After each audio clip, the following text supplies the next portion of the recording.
اعوذ باللہ من الشیطان الرجیم بسم اللہ الرحمن الرحیم۔ آپ سب کو ہماری طرف سے السلام علیکم۔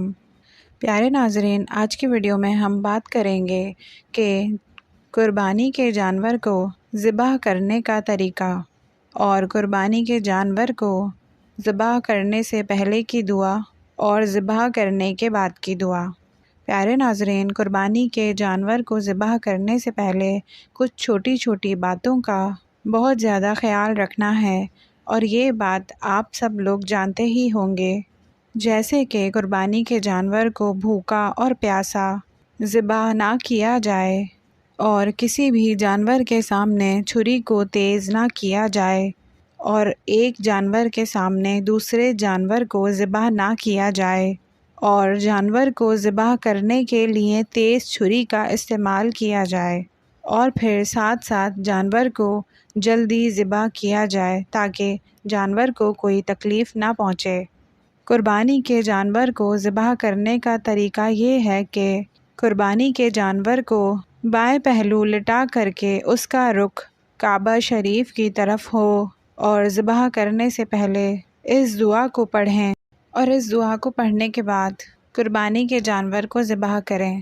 اب بہت سارے لوگوں کا یہ کہنا ہے کہ اگر قربانی کی دعا نہ پڑھی جائے تو قربانی نہیں ہوگی، تو یہ بالکل غلط سوچ ہے۔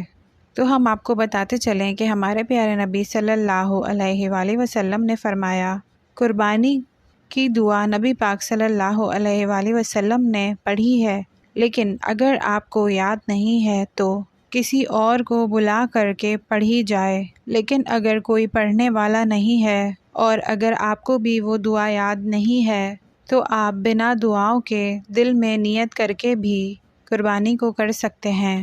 انشاءاللہ تو آپ کی قربانی میں کوئی کمی نہیں ہوگی اور آپ کی قربانی بھی ہو جائے گی۔ ہاں، اگر آپ بچنا چاہتے ہیں تو ایک چیز سے ضرور بچیں۔ بہت سارے مسلمان بھائی قربانی کے جانور کو جلدی ذبح کرنے کے چکر میں غیر مسلموں سے قربانی کے جانور کو ذبح کروا لیتے ہیں اور غیر مسلموں سے گوشت کے ٹکڑے کرواتے ہیں۔ اگر آپ غیر مسلموں سے قربانی کے جانور کو ذبح کرواتے ہیں تو یہ صحیح عمل نہیں ہے۔ قربانی کے جانور کو ذبح کرنے سے پہلے قصائی سے معلوم کر لیا جائے کہ وہ غیر مسلم تو نہیں ہے، تو لہٰذا دھیان رکھیں کہ قربانی کی بے ادبی نہ کریں۔ پیارے ناظرین، آپ کو یہ ویڈیو پسند آئی ہوگی تو ہمارے چینل کو سبسکرائب کیجیے۔ اللہ حافظ۔